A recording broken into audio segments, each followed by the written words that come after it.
Hello and welcome to Brian Moore's Full Contact with the Telegraph.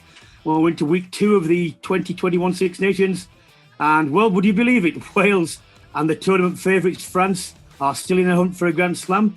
England bounced back from their opening round defeat at home to Scotland with a routine win over Italy. If you can call 6 tries a routine win. The undoubted highlight came from Jonny May, who produced a world-class finish. Or was it a world-class finish? Or was it illegal? Was it an illegal jump?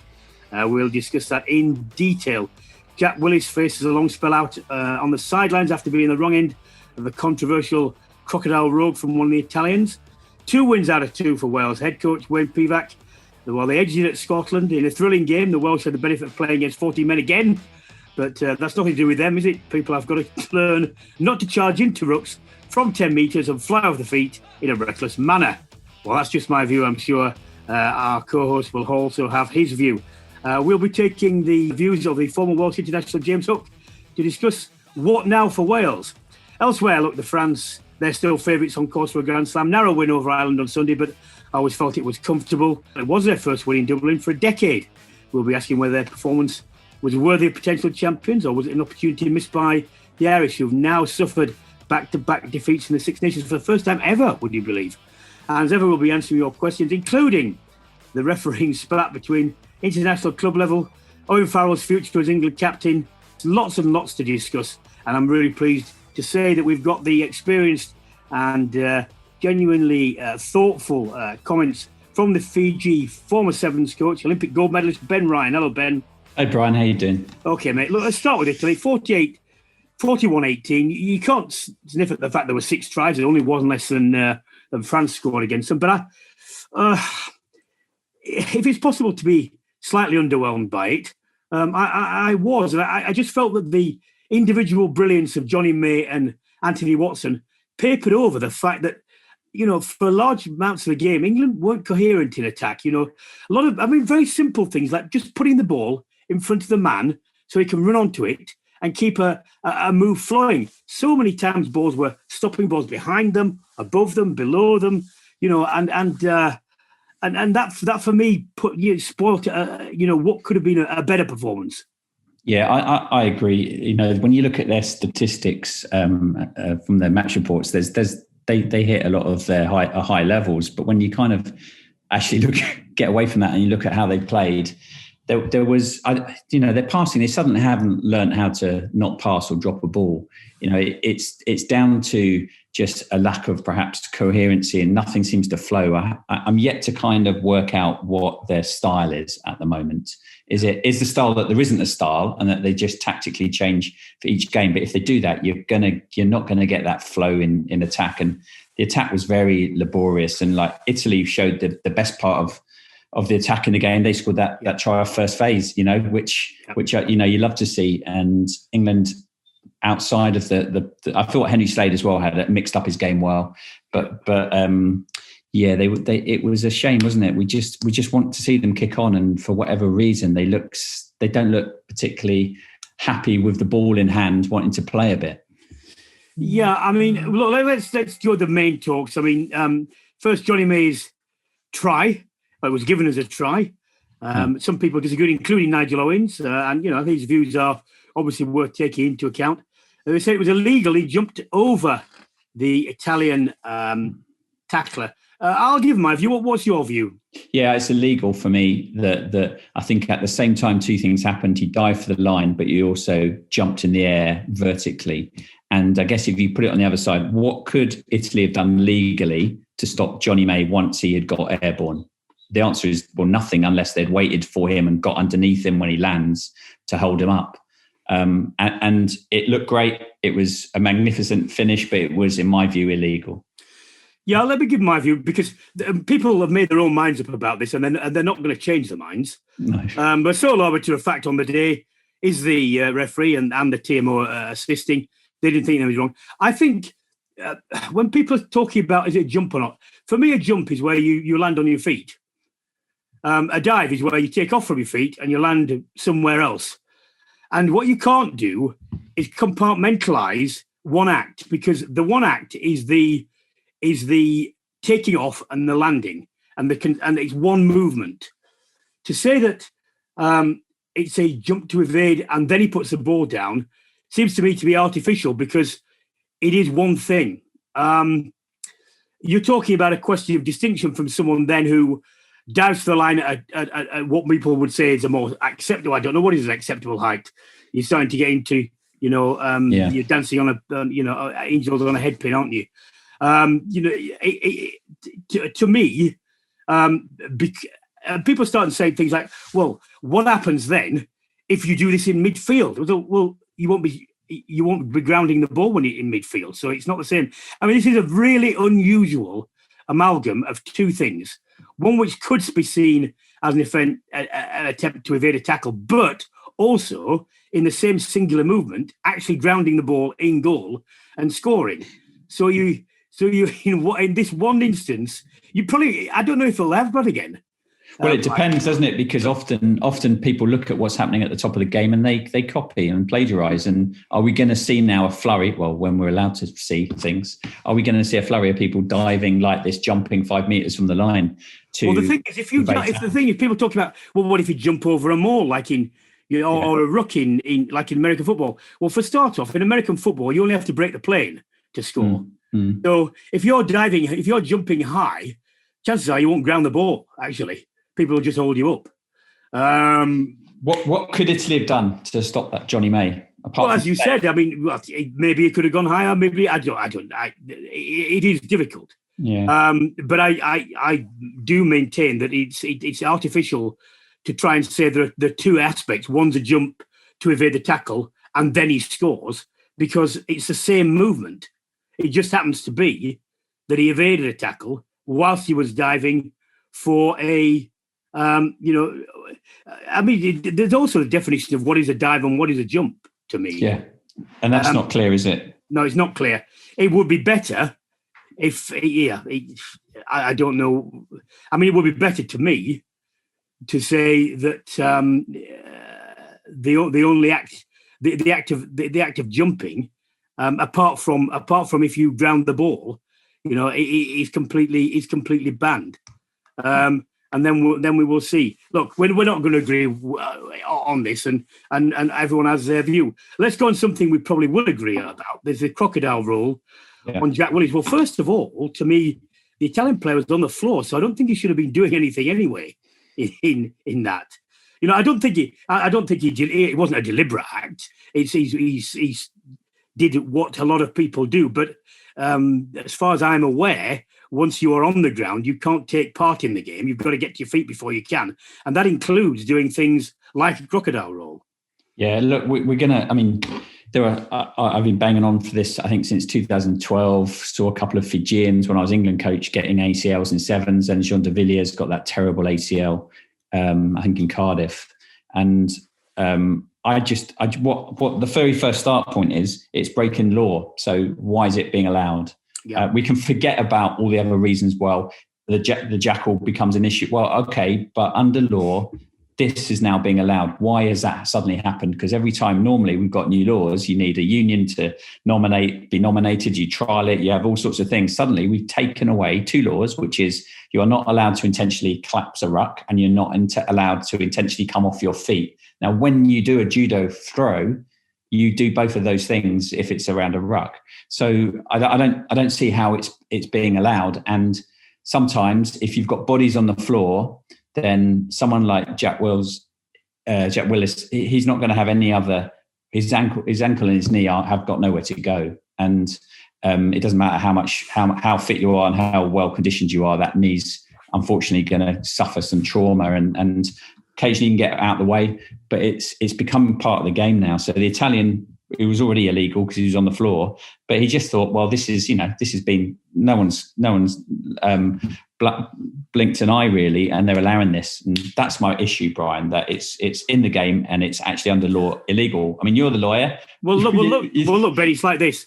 There are lots of laws which, unfortunately, they just seem to ignore, like the putting and other things, and there are other things that aren't in the law that they now referee, like chasing your feet, taking the hit, which just are not there. They've just invented them, and they are refereeing them. I tell you, it would be a start if they refereed all the laws as they were there. Then we could get back to a situation where we can see what does or doesn't work. And as you say, you can go through the full trial thing. But at the moment, for want of a better phrase, game management, and they always use this, contextualize, and they always use that, do referees. They are looking to mould the game in a way that they think will make it flow, as opposed to just refereeing what is there. And the other thing is this: if how do you know what will or won't happen until you do referee? Well, this is the point. Whenever I see something on telly and I send out a tweet and I'll get lots of people going, "Well, how do you get rid of the Jack?" The point is we don't know, and until we actually enforce these laws, see what happens. But if you're going to take a law out without telling anyone, then it's got to at least make the game safer, and it's got to make the game better. And I'm not sure how this does either. And it certainly doesn't make the game safer. And we've got, and it's not just at the top end. This is what people, I think, fail to forget. It's not about England versus Italy at the weekend. It's about old Wimbledonians versus, somebody playing in second 15 and getting rolled, and their careers and their injuries being sustained when they can be avoided. That's it's a wider game issue as well. Okay, let's move on. I said last week that Eddie Jones, because of the squad that he had to pick early under the protocol agreement, there's not that much room for freshening the squad up. But I think that this is something he has to look towards, certainly, as soon as it is possible. At the moment, we all know what the Ford Farrell Slade access does and doesn't do. And I just can't for the life in me see that you are going to take that trio into a World Cup with, great prospects. And if you're not, then you've got to try and find some way to change that. Now, the Ollie Lawrence selection and deselection is just one manifestation of that. But as a general principle, what do you think about that particular access? Because this is a problem we've been talking about for 6 years. Yeah, and it comes back to, not quite sure what the overall long-term strategy is that then feeds into the way tactically you're going to play on the field. And it doesn't seem to be working at the moment. And I don't think either of us want to fall into this kind of fancy football type thing where we just go, well, he looks like he's playing well, slot him in.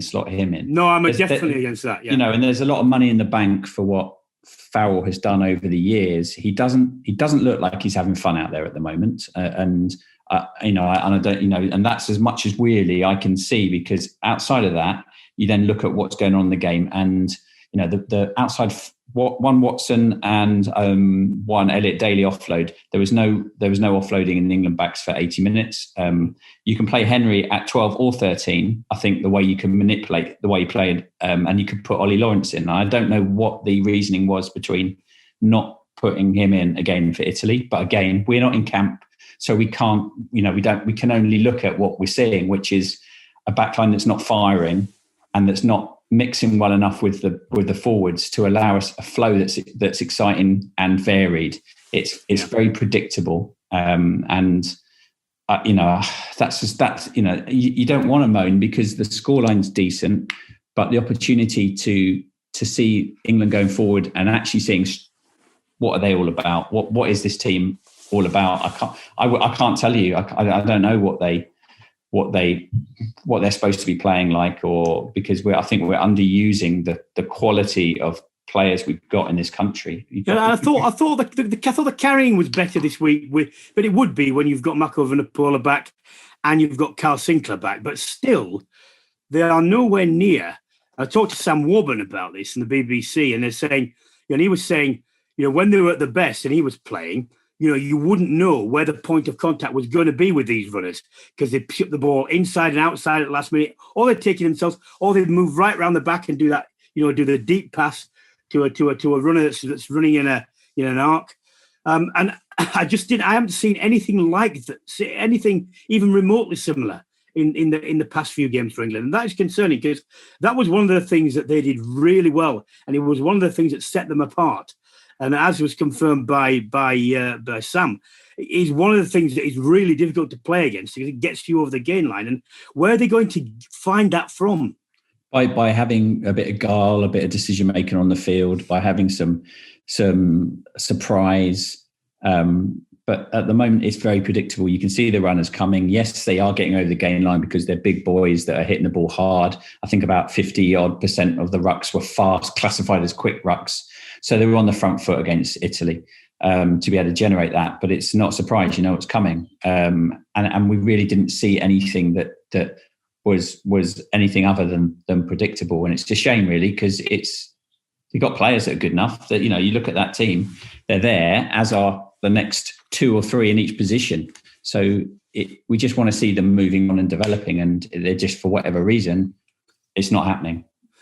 Well, they've got to face Wales away in the next. I mean, the next round of fixtures is going to tell us an awful lot about every team, probably maybe apart from Italy. Can I just mention before we go on to the Scotland-Wales game? I actually think that this group of Italian players is quite exciting. I think as a young group, it's as good. Certainly, in terms of the elusive game knowledge when you get out of the set rope plays, I think it's as good as they've had for quite some time. And, I'm looking forward to it developing. And at the moment, I certainly think that they're equal, if not better, with Georgia. We want to discuss what was a thrilling game from start to finish. Scotland-Wales, 1-point victory. We're going to have the benefit of a regular contributor to our podcast, and welcome again, James Hook, the former Wales fly half. Hello, James. Hiya, Brian. You okay, mate? Yes. 2 out of 2, only one of the 2 unbeaten teams. Can you try and disentangle what was Wales' fortune? Not their fault by any means, but it's a stupidity of their opponents getting players sent off. The element of fortune and just how much is down to them improving. I think it's a bit of both, particularly in the Scottish game. I think the Irish game, if Ireland had 15 players on the pitch, I think they probably would have beaten us. They were probably actually the better team with 14 men, Ireland. But I think first half against Scotland, Wales were pretty poor, 17-3 down. And I think if they go 17-3 down against a team like England, you probably wouldn't see them coming back. But even after the red card, I thought the momentum swung, because of the red card. But we started playing a lot better. And we started scoring some good tries. And I think probably the errors in the first half will probably concern Wales a little bit. The contribution to me of the players who came on, the young players, all of them did something that was quite noteworthy, whether it was a contact rip, or a clearing out or something. Yeah. And what was your view of their contribution? Yeah, I thought it was fantastic. Like Jim Botham, I think you're probably talking about him with the rip. He was fantastic. And, he wasn't in the squad a week ago. So we've got some real strength and depth there. And Brown came on at prop and, he had a pretty big scrum to defend right under his own post. And I thought he performed really well. And the halfbacks that came on as well. It was a big call by Pivac and the coaching staff to change the halfbacks after 50 minutes. But something needed to be done. Like I say, we were down by a fair bit at that point. And just in that space of between 50 and 55 minutes, it was a red card. We changed the halfbacks and we scored a very good try, and that's probably when the momentum swung. What do you think is the main difference between now and the team from 2020? Can you put your finger on where you think there's been improvements? I think we've got a little bit more confidence, obviously, off the back of a win, like you always do. But I think our defence is very strong now. We went into the autumn, our defence was a little bit all over the shop, if we're honest. There was a lot of dog legs, and in particular France, that they tore us apart there. But I think our defence seems to be a lot more connected now, and that's given us a bit of more of a platform in attack. And I think we've got some individuals now like Rees-Zammit who can score tries, and Josh Adams, you assume will be back for the English game. So if we can, we've got a set piece as well, Ben. Which we didn't have in the autumn. I think Wyn Jones has performed really, really well. He's shored our scrum up a little bit, which obviously gives that platform for the backs. And this is a point you raised, and you're perfectly as entitled as anyone else to make this judgment call. What do you do about the halfbacks? Because you've got 2 guys who came on who look to have changed the temper of the game. They're young. And then you've got 2 guys who between them have got well over 100 caps. So who do you start with? Yeah, it's easy to say after, they did really well, the halfbacks that came on. And I thought they did sort of up the tempo of the game, but I think to go in with them and start against England, particularly if Halfpenny is out, we'll probably shuffle Liam Williams at full back. We'll have a strong back three, but we haven't got a recognised goal kicker then. I think Sheedy is a better attacker than Bigger, but his goal kicking and just his kicking in general is not probably up to Bigger standards. So I think you'd start with Dan Bigger again, and probably Gareth Davis or Hardy. It wouldn't really bother me either, or at scrum half. But I think you start with Bigger, and again, they know they've got the confidence now early on in the game. If it's not going right, they can bring obviously the young boys on. I just wonder. I mean, if this were to be a Wales victory, no one wants to overdo Grand Slams, but they are significant achievements and they're not easy to get. You'd have France at home for the last one. France away, I think, isn't it? France away the last one. Yeah, so it'll be tough. Big fixture. Could they do it? Yeah, definitely. And notoriously, Wales and probably most teams, momentum is massive. And we've got 2 victories. I'm not sure how really, but we've got 2 victories, and we go into the England game going for a triple crown at home. And England, as we all know, they've come under a little bit of criticism. They were obviously a lot better against Italy, but I think we can match them. If we do match them up front, I think England have got some quality backs, quality individuals, but at the moment it doesn't seem to be clicking one way or another. So it'll be a great game, I think. I'd love to know what you feel about the development of Zammit. Whether you think he's going to be in that Welsh team for a long time now, and are there any more like him coming through as well? I haven't seen any more like him, Ben. I got to be honest.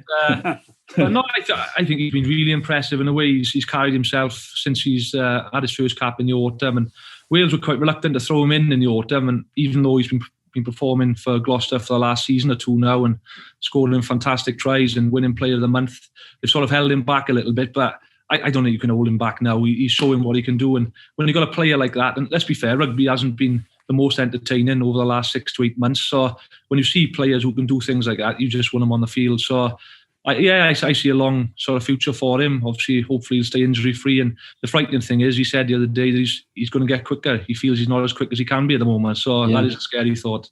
And what do you think, just with that sending off, when they made the decision to keep 8 in the pack and drop one of the backs to go 14? Have you ever been in a situation where that's happened and you've made that call, and do you think it was the right one? I think it was, yeah, because Scotland and Wales, actually, their attacking driving wall was very strong, and I think we needed something to sort of stop Scotland's driving wall. So, yeah, I think that was the right call, to be fair. Just a final point with Rees-Zammit, obviously a very prodigious talent. I was with Sam Warburton over the weekend, and he was saying that people have been asking him, is Louis married? Can you introduce me to him and stuff like this? And he said he's gone completely crazy. And you know how febrile the atmosphere is in that triangle in where Welsh rugby is at the heart of everything. I just wonder, it's good him being out of that in an everyday basis in Gloucester.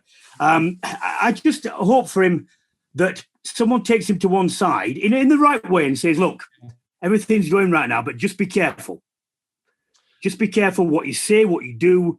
There'll be enough brickbats coming your way from just as it happens. Don't give anyone any ammunition.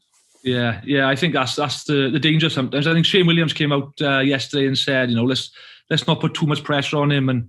But I think when he scores tries like that, that's what sport's all about. I remember Wayne Rooney coming on and scoring wonder goals at 16. You can't help but stand up and just take notice. So it's brilliant. But yeah, I think by his interviews after the game, and having heard his interviews in the past, he seems a level-headed guy, and I think he seems a guy who can keep his feet in the ground anyway. We'll soon see, boys, won't we? We will soon see. If England is sensible, they'll try and put some high balls upon him, because the one time they might get it right, because we will see. Because that is an area which obviously he's going to have to front up in. But as you rightly say, what a prodigious talent. And mate, it's great to speak to you again. Thank you very much. Anu, thanks, boys. Take care. Ben, talking about Scotland, to me, and I wrote this and said, look, there's a lot more to come from this Scotland side, provided that they can score points when they're on offer. And that includes taking points as well, and that's decision making. And either side of half time, Wales scored a try, really short before half time, and then after that, they turned down 3 points, and then they had the trying to the post disallowed rightly for obstruction. That would have given them a 3 converted try lead. And although Wales were resilient, I very much doubt that they'd have overturned a three converted try lead, even with the red card. And that is a game management issue, and that is a thing to me, which is the only thing I can see them stopping them becoming a very good team. I obviously they played brilliantly the weekend before, and I thought they played very well on Saturday. And were unlucky at times. Really, you can see the way they want to play. You've got a very energetic forwards that have got their set piece right. The backs are cutting free. That all their offloading came through their backs, and they've got an outstanding back three as well, depending on who they pick. And they've got a couple of injuries. I think they were unlucky at the weekend, and they're a very good side, and they're on an upward trajectory. And as you know far better than I do, it doesn't always mean the best sides win these big Six Nations games. And it could have gone either way. Another 5 minutes, and Scotland might have nicked it. So I think they're going to be very much there or thereabouts to still win this championship. And then next week, in 2 weeks' time against France, is going to be should be a great game. I think should be the best game in the championship, with the way that French are currently playing and Scotland and the variation. It's going to be pretty exciting. And let's get the Xander Ferguson red card out of the way. It's as simple as this. Prior to this season starting, this tournament starting, I and many other people were involved in a conference call with World Rugby and Jules Hute and the referees, and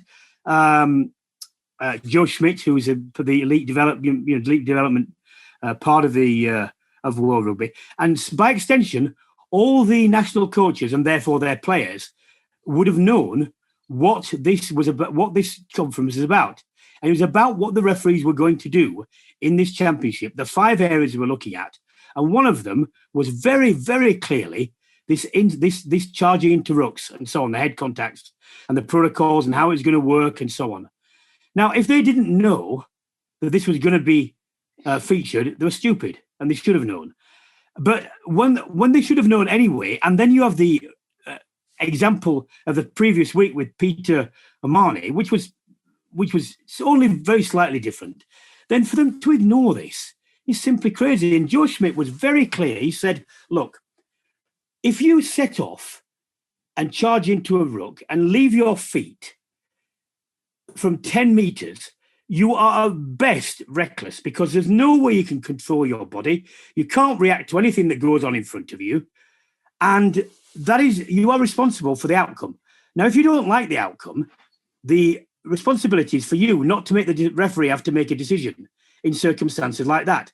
The very fact that he didn't use his arms is, to me, you can still contact first and go through with your arm and be effective at a clear out. In the same way with a chop tackle, if you don't use your arms, you're going to get pinged, and you're going to get pinged with this. And we're trying to stop. The referees have been very plain. We're trying to stop this. I'm sorry, I had a limited amount of sympathy when I reviewed it again. I thought at the time, well, the Welsh player, it came up slightly because he was ripping the ball, but that isn't down to Ferguson. Ferguson didn't know that because he was in midair when that happened.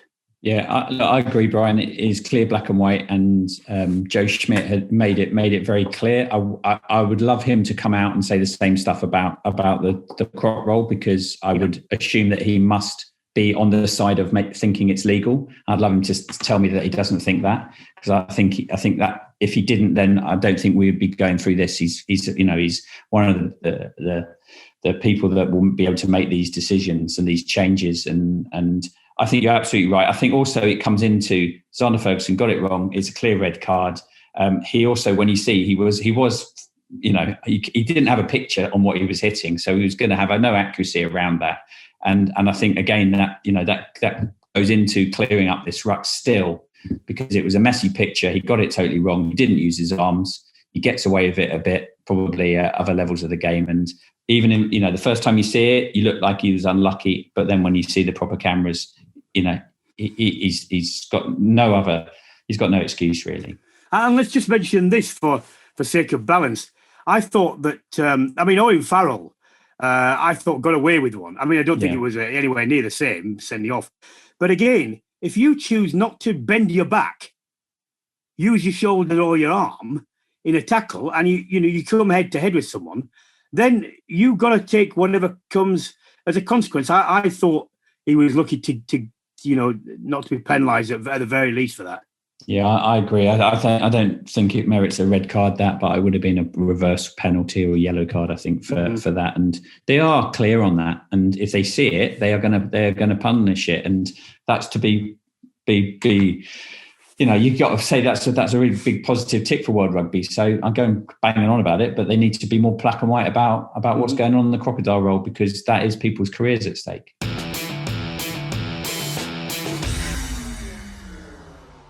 Ireland, France. It was a tense game in the end because the scoreline, was as it was. But let's also, for the sake of fairness as well, England got so much stick for kicking in the first game. There were far more kicks in this game from both sides. There was nearly a kick a minute, and for about 20 odd minutes, it was really dull. It was a scrappy win for the French, but actually I thought in the end, in the way that they have been in the past and the way that their psyche generally is, that's a good sign for them to be able to win ugly, actually. It's a very tough place, to go, and I thought they played well. I thought they were controlled. I thought they varied it. It was a wonderful try with that offloading, and that's less about the actual execution of skill and more about the mindset that when they see the space, they've got enough confidence to get into that movement where they can offload and they can support well. And there's other times where they'll get their kick chase right, which they haven't done in the past.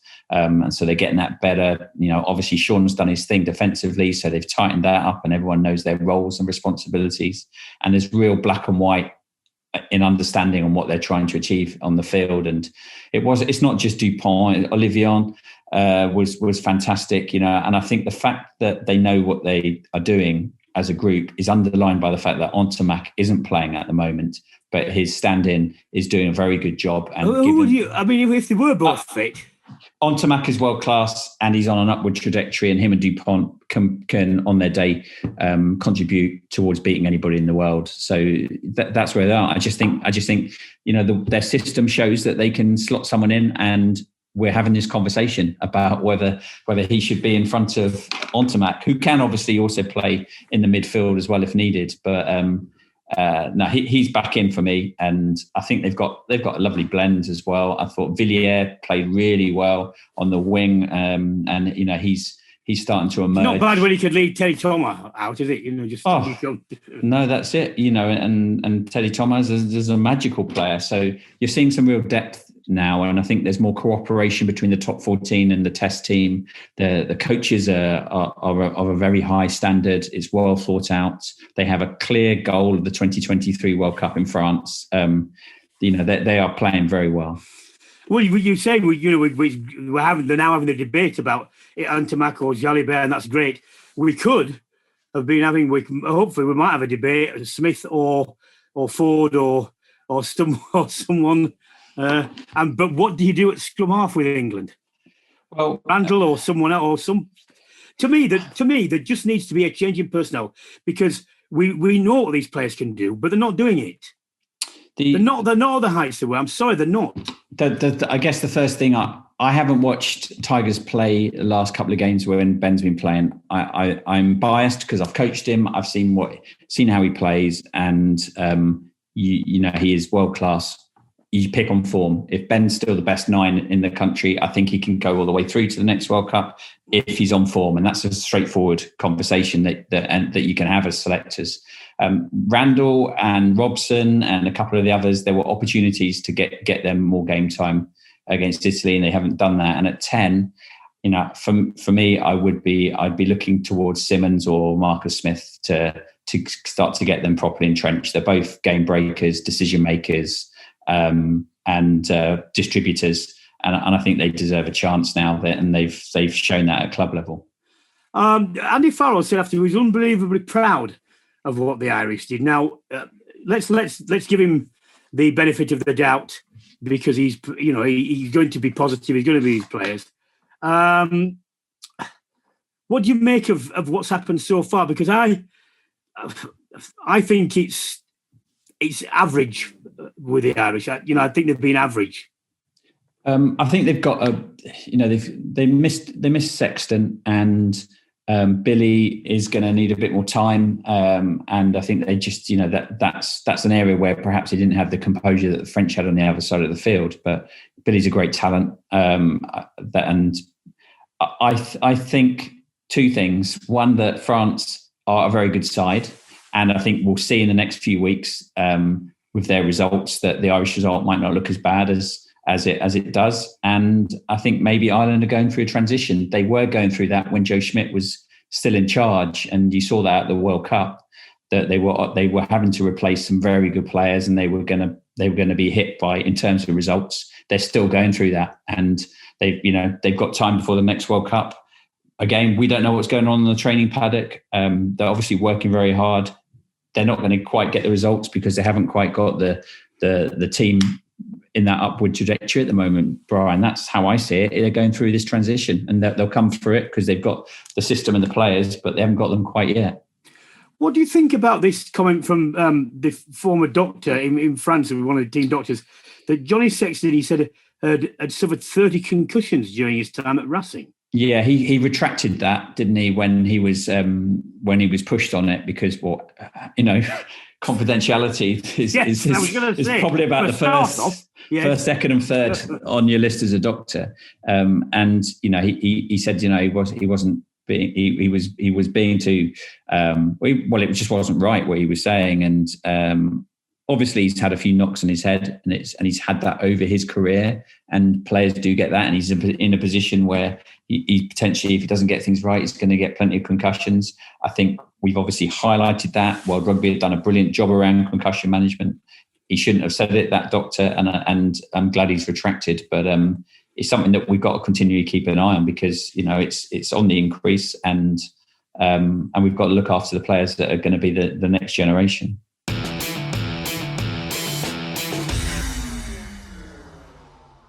Okay, well, before we get to the fan questions, we've been discussing what could happen with the Lions tour for the last few weeks, and they're going to have to make a decision fairly shortly. I mean, if it was up to you, what are the criteria for you, and how would you try and mix them and bring a resolution? There's obviously there's two sides of it. There's making it commercially viable, and then the players actually playing. Could the players go and play behind closed doors? Yeah, they probably could. Is that what anyone wants? No. Can we do that in the UK? Maybe. South Africa still aren't allowed to fly into most countries at the moment, so that's an issue. Their sevens team have just been stopped from going to a tournament in Spain, and the position on the ground in South Africa is not a good one at the moment for various reasons. So I think it's going to be a very hard one for them to be able to get a team playing on tour in South Africa, and they'll maybe look to have some showcase games. I know the Lions is a touring side, but we're in times where we've got to show a bit of flexibility, and maybe it's some showpiece games in Europe until they can get things moving again. Because, I mean, one thing that people keep saying, which we just have to keep repeating and telling them about this, is you cannot just move this to next year. That's a year before a World Cup. There isn't space in the calendar. The unions won't allow it because they've got their own plans in the countdown to the World Cup. So you can't just move it. You can't swap it around. Nor can you just say, well, go to Australia this time and next time, because the logistics are huge in these things. Yeah. I spoke to the baggage master in the last World Cup. These people were travelling days and weeks before to set things up. I'm afraid it has to happen in the time frame window it is now, in some format, or it just isn't going to happen. I consult for UK sport, and with the Olympics, it's more than weeks, it's months and months, that they're having to get things across. And, when you've got such a big event like the Olympics, that's we're worried about whether it's going to happen, and other global events. It's a very short runway for the Lions to be able to get everything going now. And it's, unfortunate, like you say, there's no other window. So either they have some sort of Lions fixtures in the same window, or they've got to wait another 4 years. That is it. Okay, right, on to questions. Samuel, what are the differences in refereeing between international games and domestic games that leads to England players giving away so many penalties? Are there any differences? No. Well, I don't think there's any discernible difference. I just think the discipline's not being good enough. It's as simple as that. Yeah, I'm saying, Brian, nothing else to add, really. There shouldn't be a difference. Now then, one for you, definitely. David is asked, why don't referee apply all the laws equally? I.e., the squint throughout the line out is not sanctioned. Squint feed a scrum, is sanctioned. Squint for a scrum not sanctioned. Tackle release, etc., etc., etc., etc. Why do they do it? I don't know. I mean, when you talk about line outs, you probably see it, Brian. Their feet are not behind the line when they chuck it in either. They're well in the field of play, and they're the little things that you would like to see tidy up. However, it goes back to my original point. If they aren't, so that the crooked, it's consistent, so everyone's being allowed to put it in crookedly. It is not increasing any player welfare issues, and it doesn't detract particularly from the game. There's an argument there where if from that perhaps you do want everything a bit straighter, but that's why I think it happens. I don't necessarily agree with it. I would like to see it done properly and have a contest where you can have a contest. One from Jeremy. Is Eddie Jones too locked into Farrell being the starter and captain to allow the team to grow? I think. Well, let me just give I'll give you a chance to think. Farrell's got a lot of credit in the bank. However, at the moment, he doesn't look on the form that he has been. In previous form, he's looked to be a Lions starter. He's looked to be potentially a Lions captain, in his better moments. You couldn't say that at the moment. And Eddie Jones is going to decide when the line between loyalty and then just allowing people to be comfortable when they shouldn't be comfortable, and no one is bigger than the team, where that is. I'm not sure where it is. He is in a better position, but he's got to make that call at some point. And there are a lot of things we're not aware of about how he's reacting to lockdown, to not playing regularly, to his team being in the level below, to what else is going on around the team. And it might all be contributing to him just not feeling as though he's happy in his game and it contributes to his form. All we see is the fact that he's not the same player that he has been at his best in an England shirt. But there's far more that comes into it than that. So would I like to see a different midfield? I would. Would Owen be in it? Yeah, possibly. But if he was at his best and for whatever reason he's not. And for me, the number one reason probably is he's just not got the game time behind him at the moment. James, a bit of a frivolous one, but well worth asking anyway. Which England forward is going to get sent off against Wales based on the way Genge came into Saturday? My smart money's on him. Needlessly wild in a game that was already won. Well, if any England player does get sent off for similar reasons to the ones previous, they're idiots. And I sincerely, I don't believe that will happen. No. Genge, at the moment, he's a bit of a wild card. He needs to temper his carrying, not least because on several occasions he's run away from his support and he's had the ball ripped off him. So I don't have any problem with him wanting the ball and wanting to take it forward. Just needs to be a bit more judicious in how he does this. He is one of the players who can be a carrier, so we need that. And as simple as this, if England carry on giving penalties away at the rate they have been doing, they're not going to win games. So they need to address that. They're not, but I like what Genge brings. I think he's a great player. I think it's difficult coming off the bench and immediately having an impact. And you can see he was full of energy and emotion, which you want from someone to represent your country playing in a test match. He obviously needs to be controlled. He needs to get those butterflies flying in formation. But he's a terrific player, and I think he shouldn't be labelled anymore as though he's a hothead. I think he's worked very hard on all of that, and I like players like Genge playing well for England. I think they add a point of difference. Final one, Dom. Why is it so hard being a Scotland fan from a Scotsman? Mate, Dom, it's a hope that kills you, isn't it? Oh, every time. If they were just abject, you could just get used to it, couldn't you? I don't know. I do think you've got cause for optimism. I just think that the small things, but this is an interesting thing. At what point do you say the small things that keep happening are no longer small and there's something constitutional about them? I don't know. I just hope, and I've said this, I've written this year, what all this team needs is a consistency in the attitude and the physical nature of the performance, and then to take the points when they're offered. Not just in favor of converting them from scoring chances, but taking the right options to take the points. Look, my opinion is that Scotland are a good side. They've come on a lot since the World Cup. They've learnt from what didn't go right in Japan. I think they're on an upward trajectory. And if I was a Scottish fan, I'd be feeling very buoyant at the moment. And especially after the win at Twickenham, they were unlucky in Wales. And I think they're still going to have a very good Six Nations. So, Dom, there's more hope for you, which will just make it worse, won't it? Sorry about that, mate. Well, look, that's all we have time for. Apart from Ben is going to tell you about a new podcast.